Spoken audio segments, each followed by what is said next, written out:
Hello friends, welcome to my YouTube channel. तो आज हम थर्मोडायनेमिक्स का फोर्थ लेक्चर शुरू करने वाले हैं। तो जैसा कि हमने इसके पिछले वाले लेक्चर में first law of thermodynamics, entropy, enthalpy और उससे रिलेटेड कई सारे टर्म पढ़े थे। तो आज हम लोग सेकेंड लॉ ऑफ थर्मोडायनेमिक्स और गिब्स फ्री एनर्जी के बारे में पढ़ेंगे। और मैं पूरा एफर्ट करूँगा कि ये लास्ट लेक्चर हो थर्मोडायनेमिक्स का। तो चलिए स्टार्ट करते हैं। तो फ्रेंड, जैसा कि हम लोग जानते हैं फर्स्ट लॉ ऑफ थर्मोडायनेमिक्स, जिसको कि हम लोग फ्लॉट बोलते हैं, वो बेस्ड था चेंज इन एनर्जी या फिर कंजर्वेशन ऑफ एनर्जी। सीधा सीधे कंजर्वेशन ऑफ एनर्जी पे फ्लॉट डिपेंड था। जो सेकेंड लॉ ऑफ थर्मोडायनेमिक्स है स्लॉट, वो आपका direction of flow of heat पे डिपेंड है कि मीन्स आप में हीट या फिर एनर्जी किस डायरेक्शन में फ्लो होता है उसमें। और हमने पिछले भी बात की थी कि जितने भी नेचुरल प्रोसेस होते हैं सब इरिवर्सिबल नेचर के होते हैं, और जितने भी इरिवर्सिबल होते हैं सब स्पॉन्टेनियस होते हैं, क्योंकि हम लोग जानते हैं कि इरिवर्सिबल रिएक्शन बहुत ही फास्ट रिएक्शन होता है। ठीक, और तो बहुत ही फास्ट रिएक्शन स्पॉन्टेनियस रिएक्शन को कहते हैं। और जैसे जैसे कि हम लोग का ये स्पॉन्टेनिटी बढ़ता है यूनिवर्स में, हम लोग का एंट्रोपी भी बढ़ता है। तो एंट्रोपी इन यूनिवर्स पॉजिटिव, तो इसको हम लोग क्या लिख सकते हैं कि change in entropy of system plus change in entropy of surrounding is greater than zero. तो ये तो बात होगी सेकेंड लॉ ऑफ थर्मोडायनेमिक की। चलिए अब आगे बात करते हैं गिब्स फ्री एनर्जी के बारे में। तो फ्रेंड्स, तो हम लोग गिब्स फ्री एनर्जी के बारे में अब बात करते हैं। तो गिब्स फ्री एनर्जी, तो Gibbs energy is defined at constant temperature and pressure to predict spontaneity of process. तो यहाँ पे क्या लिखा हुआ है गिब्स फ्री एनर्जी जो एक कांस्टेंट टेम्परेचर और प्रेशर पे, ये हम लोग को मतलब किसी भी प्रोसेस की जो स्पॉन्टेनिटी मतलब वह कितनी फास्ट हो रहा है उसके बारे में हम लोग को बताता है। उसका फ्लो ऑफ हीट कितना फास्ट हुए। गिब्स फ्री एनर्जी को हम लोग ऐसे भी डिफाइन करते हैं, गिब्स फ्री एनर्जी एक थर्मोडायनेमिक क्वांटिटी है जिसका कि हम लोग किसी भी सिस्टम की कैपेसिटी, क्योंकि वह कितना यूजफुल वर्क कर सके उसके लिए मेज़र करने के लिए हम लोग गिब्स एनर्जी का हम लोग यूज करते हैं।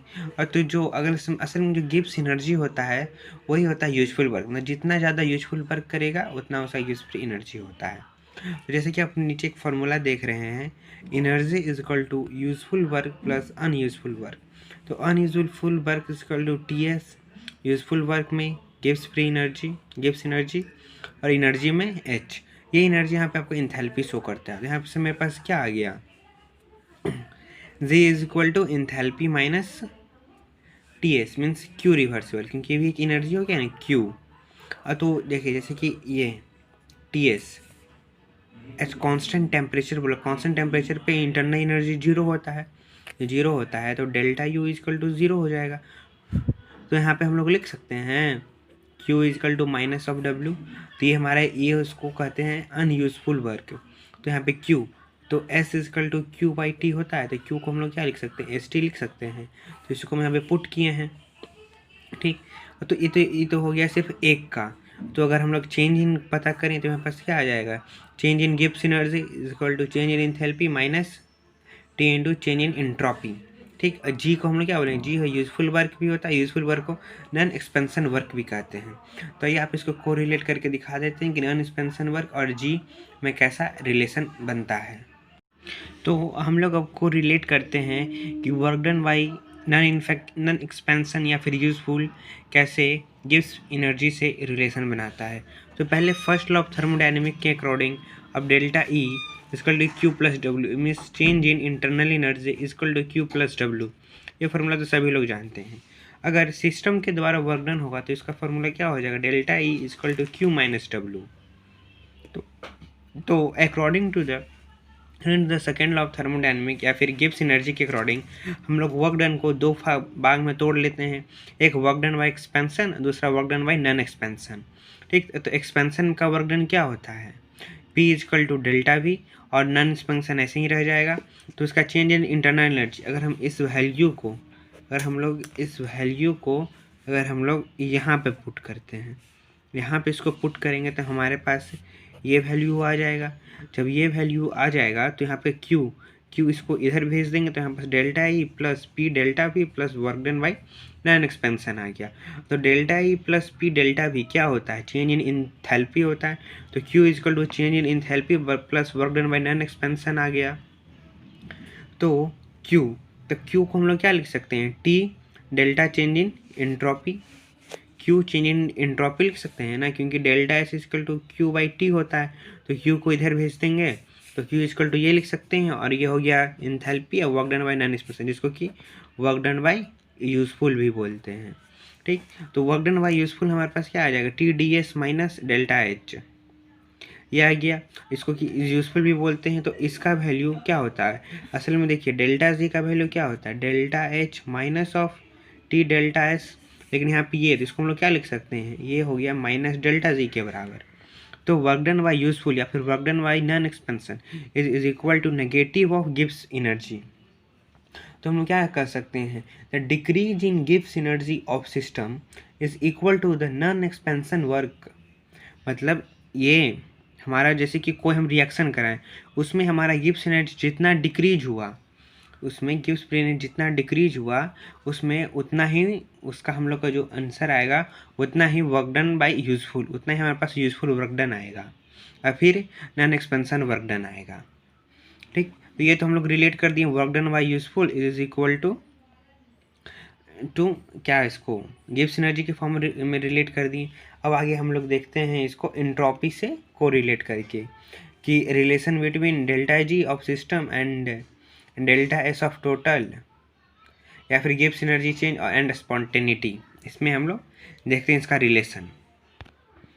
तो जैसा कि हम लोग जानते हैं कि change in entropy in total is equal to क्या होता है, change in entropy of system plus delta change in entropy of surrounding. ये तो हम लोग सभी जानते हैं, ये जानते हैं ना।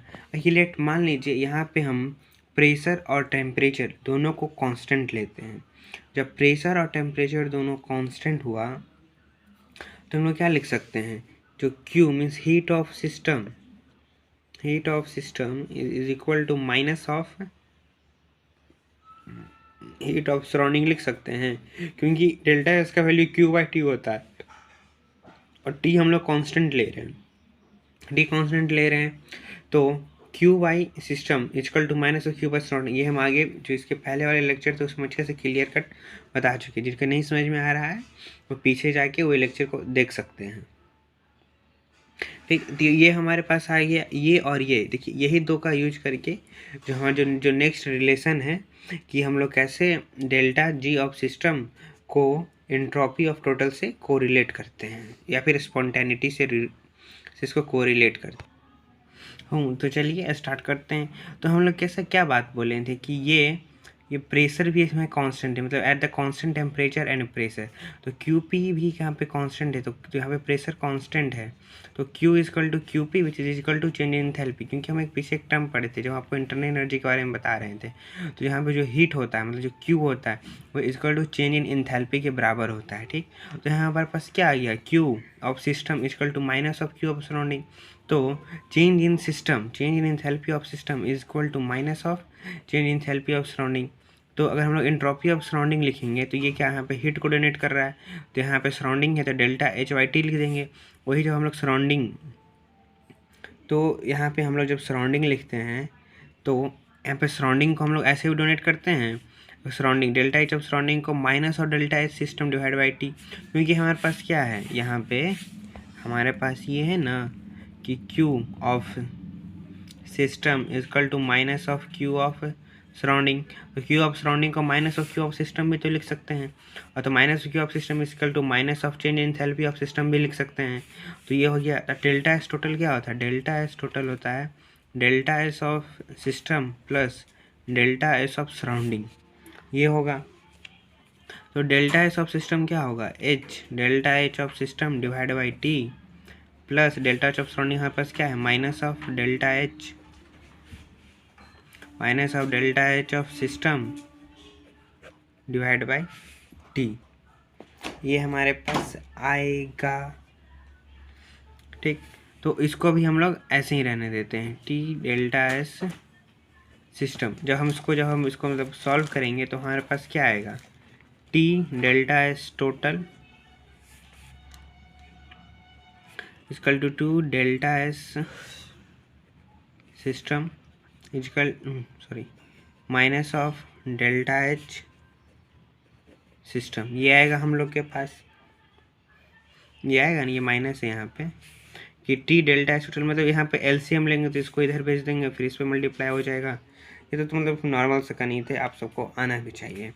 तो इसको हम लोग अब ऐसे सॉल्व कर सकते हैं, T delta S total is equal to minus of delta H system minus of T delta S of system. तो ये देखिए, ये सिस्टम दोनों सेम आ गया, और ये delta H of system minus of T delta entropy change. तो इसका मतलब क्या होता है, इसका मतलब होता है ना डेल्टा जी, तो माइनस में नेगेटिव लगा हुआ है, तो T delta S of total is equal to minus of delta G. तो ये हम लोग का डेल्टा एस क्या होता है, रैंडमनेस स्पॉन्टेनिटी के बारे में बताता है, और तो हमारे पास ये डेल्टा जी भी आ गया। तो जो ये गिब्स एनर्जी है, ये इसको हम लोग इसके अनुसार भी कोरिलेट कर दिए। फिर से देखिए, यहाँ पे हम लोग delta S of system plus surrounding लिए, इसको ऐसे ही रहने दिए, और इसके जगह पे हम लोग ये पुट कर दिए minus of delta H system divide by T, ये पुट कर दिए। फिर इसको सॉल्व किए तो हमारे पास आया T delta S of total equal to T delta S of system minus of delta H of system. तो फिर इसको अच्छा से अरेंज कर लिए, तो हमारे पास ये डेल्टा जी आ गया, तो इसको ऐसे कोरिलेट कर दिए। ठीक, ये हो गया। तो अब देखिए कि इसमें मतलब इसमें रहता है कि किसका वैल्यू क्या रहेगा तो क्या क्या होगा। ठीक, जैसे कि अगर ये हमारे पास ये डेल्टा एस टोटल, यहाँ पे जो डेल्टा एस हो जाइए, डेल्टा एस टोटल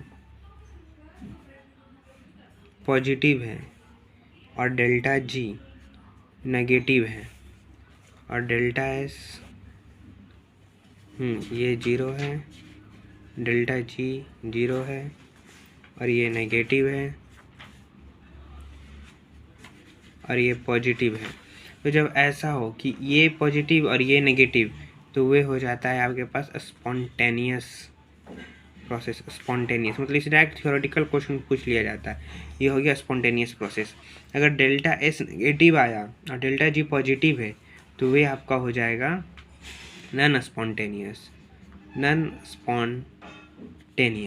और अगर आपके पास डेल्टा एस भी जीरो और डेल्टा जी भी जीरो, तो ये कब होगा, एट द इक्विलिब्रियम। ये इक्विलिब्रियम के समय ही हो सकता, और कभी नहीं।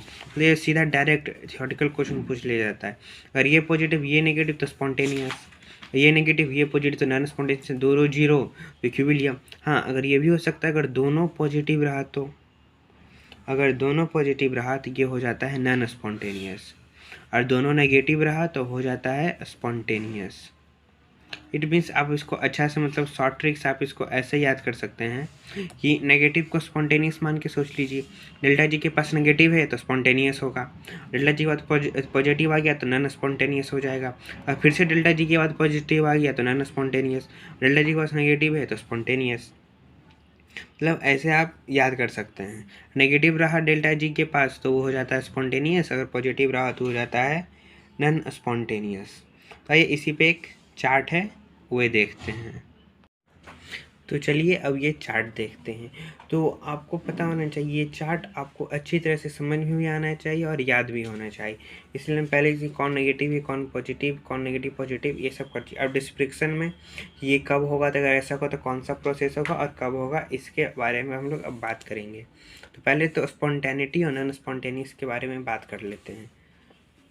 ठीक, और जैसा कि हमको अभी कुछ देर पहले ही बताए थे, अगर डेल्टा जी नेगेटिव आया तो हो गया स्पॉन्टेनियस, अगर पॉजिटिव आ गया तो नॉन स्पॉन्टेनियस।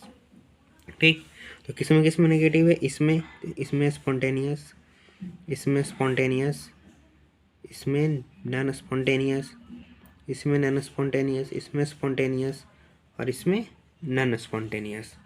ठीक, तो ये तो हो गया आपका स्पॉन्टेनिटी के बारे में बात, कौन स्पॉन्टेनियस कौन नॉन स्पॉन्टेनियस, ये हो गया। अब हम लोग बात करते हैं कि मतलब इसमें क्वेश्चन आता है कि कौन से टेम्परेचर पे ये होगा। तो सबसे पहले आपको इसका इक्वेशन पता होना चाहिए। तो जो इक्वेशन क्या होता है, delta G is equal to H minus T delta S. ठीक, ये होता है आपके पास, यही ना होता है, ये और भी कुछ आप लोग जानते हैं, यही होता है बेसिकली। ठीक, तो अब इसमें क्या बोल रहा है, ये मतलब यहाँ पे भी डेल्टा एच होता है, सॉरी यहाँ पे भी डेल्टा एच होता है। तो इसमें क्या बोल, अगर डेल्टा एच नेगेटिव लिए, अगर डेल्टा एच नेगेटिव लिए तो ठीक है भाई, एज यू विश, इसको नेगेटिव ले लो, इसको नेगेटिव ले लो। और फिर अगर हम इसको अगर पॉजिटिव लेते हैं, ठीक, इसको पॉजिटिव लेते हैं और डेल्टा जी हमारे पास नेगेटिव आता है, डेल्टा जी नेगेटिव आता है। तो आप सोचो डेल्टा जी नेगेटिव कब आएगा, कोई भी टेम्परेचर अगर टी का वैल्यू -1 भी लेंगे तो हमारे पास क्या आ जाएगा, -1 लेंगे, मतलब एट ऑल टेम्परेचर अगर टी का वैल्यू मतलब डेल्टा जी ही नेगेटिव है तो यहाँ पे वैल्यू टी का वैल्यू 1 लो, 2 लो, 3 लो, 5 लो, 7 लो, 8 लो, कुछ भी लो, क्या होगा, क्या होगा। हाँ, यहाँ पे अगर आप नेगेटिव लेना चाहेंगे तो ये दोनों का मल्टीप्लाई होगा तो नेगेटिव आ जाएगा, डी नेगेटिव पॉजिटिव, और फिर यहाँ पे हो सकता है। ठीक, मतलब टेम्परेचर को कहता है नेगेटिव पॉजिटिव में उतने नहीं लिया जाता है, हमेशा कैल्विन में लेते हैं। तो मतलब टेम्परेचर यहाँ पे कोई भी टेम्परेचर रखो, यहाँ पे 5 रखो, 2 रखो, कुछ भी रखो, यहाँ पे हमेशा आपका डेल्टा जी क्या आ जाएगा, नेगेटिव ही आएगा। तो इसमें हम लोग क्या लिख सकते हैं, ऑल टेम्परेचर, सभी टेम्परेचर पे ये वेरीफाई होगा कि ये नेगेटिव रखो, ये पॉजिटिव रखो तो ये नेगेटिव आएगा। ठीक, अगर फिर से हम इसको नेगेटिव रखें, ठीक, और इसको भी नेगेटिव रखें, लेकिन डेल्टा जी को लाना है हमको नेगेटिव, तो उस सिचुएशन में क्या होगा। फॉर एग्जांपल इसको हम लोग नेगेटिव रखें, ठीक, और फिर इसको भी हम लोग नेगेटिव रख दिए, इसको भी नेगेटिव रख दिए। अगर ये टेम्परेचर छोटा लिए, अगर छोटा ही वैल्यू लिए, छोटा वैल्यू लिए, जैसे कि मान लो यहाँ पे मेरे पास -10 है और यहाँ पे हम 5 लिए हैं, तो +5 तो फिर माइनस वैल्यू ही आ जाएगा। इट मीन्स यहाँ पे लो टेम्परेचर है और यहाँ पे हम यहाँ पे 5 लिए, यहाँ पे हम लोग टी का वैल्यू 6 लिए हुए हैं। फॉर एग्जाम्पल समझाने के लिए, यहाँ पे -6 ये +6 तो जी का वैल्यू +1 आ जाएगा। तो मतलब जी का वैल्यू नेगेटिव लाने के लिए इस सिचुएशन में कि डेल्टा एच भी नेगेटिव और ये भी नेगेटिव और जी का वैल्यू भी नेगेटिव आना चाहिए, तो इस सिचुएशन में यहाँ पर जो टेम्परेचर होता है ये लो टेम्परेचर को वेरीफाई करता है, मतलब जब लो टेम्परेचर होगा तब ये सिचुएशन आएगा। ठीक, अब नेक्स्ट देखिए, ये नेगेटिव ये पॉजिटिव कब होगा, हाई टेम्परेचर पे, अभी तो बारे में बात की, ये क्या हो जाएगा एट हाई टेम्परेचर। अब फिर से पॉजिटिव, इसको पॉजिटिव लिए, ठीक, इसको पॉजिटिव लिए, अगर हम लोग डेल्टा एच को पॉजिटिव लेते हैं, डेल्टा एस को भी पॉजिटिव लेते हैं, तो टी का वैल्यू कम रखना पड़ेगा, टी का वैल्यू कम रखेंगे तभी ना यहाँ पे माइनस से आ जाएगा, तो प्लस माइनस माइनस होता है और इसका वैल्यू ज़्यादा रहेगा तो घट के फिर पॉजिटिव आ जाएगा। तो ये क्या होगा एट लो टेम्परेचर पे, मतलब बस सब प्लस माइनस का खेल है, कैसे क्या क्या रखना है। अब देखिए इसको पॉजिटिव रखेंगे, इसको भी पॉजिटिव रखेंगे, ठीक, ये भी दोनों पॉजिटिव में रहा, दोनों पॉजिटिव में रहा, हमको जी का वैल्यू नेगेटिव लाना है और यहाँ पे आप एक्स मल्टीप्लाई टर्म कर सकते हैं और हमको जो यहाँ पे जो वैल्यू है उसका वैल्यू हमको नेगेटिव लाना है। ऐसा कब होगा, जब ये एक्स इससे बड़ा रहेगा, अगर ये एक्स मतलब जो ये एक्स का वैल्यू ज़्यादा रखेंगे, एक्स का वैल्यू ज़्यादा रखेंगे तभी नहीं, दोनों मल्टीप्लाई करके ज़्यादा नंबर आ जाएगा, तो नेगेटिव में ज़्यादा रहेगा तो इसको कट के नेगेटिव का वैल्यू ज़्यादा आ जाएगा। आएगा ना, अगर यहाँ पे एक्स का वैल्यू कम रख दे तो मान लीजिए यहाँ पे 5 रखें, इसका वैल्यू 4 रखें, तो यहाँ पे -4 आ जाएगा, तो यहाँ पे पॉजिटिव 1 आ गया। यहाँ पे मतलब इसका वैल्यू 1 है एस का वैल्यू, तो इसका मतलब कि हमको नेगेटिव लाने के लिए यहाँ पे हमको हाई टेम्परेचर करना पड़ेगा, हाई टेम्परेचर। अब इसमें दूसरा केस ये पॉजिटिव है,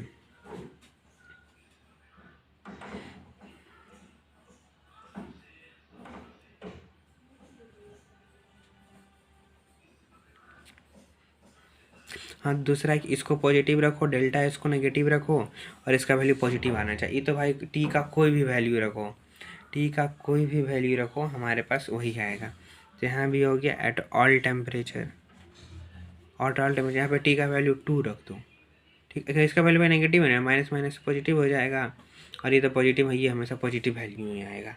तो कोई भी एट ऑल टेम्परेचर। तो ये जो चार्ट है अच्छा से आपको दिखा देते हैं, ये चार्ट आपको बेसिकली याद होना चाहिए और समझ में भी आना चाहिए क्योंकि ये बहुत ही इम्पोर्टेंट है। हमको लगता है आप ये चार्ट अच्छे से समझ भी गए होंगे। तो अब इसका जो नेक्स्ट टॉपिक है स्टैंडर्ड गिब्स एनर्जी के बारे में बात करते हैं। स्टैंडर्ड गिब्स एनर्जी कुछ है नहीं, तो सेम टू सेम इसी के जैसा है, बस स्टैंडर्ड गिब्स एनर्जी, ये स्टैंडर्ड गिब्स एनर्जी को डेल्टा जी नॉट से डोनेट किया जाता है और इसका value not equal to zero at equilibrium में होता है। स्टैंडर्ड गिब्स एनर्जी मतलब इसमें सभी जितने भी क्वांटिटी होते हैं सब स्टैंडर्ड फॉर्म में लिए जाते हैं, ठीक। इसके क्या बता दें कि at equilibrium delta G zero होता है, लेकिन डेल्टा जी यहाँ पर डेल्टा जी नॉट जीरो नहीं होता है इक्विलिब्रियम में। मैंने इसमें क्या आपको एक इक्वेशन भी आता है लॉग के आपका यहाँ पे जो के है ये इक्विलिब्रियम कांस्टेंट है,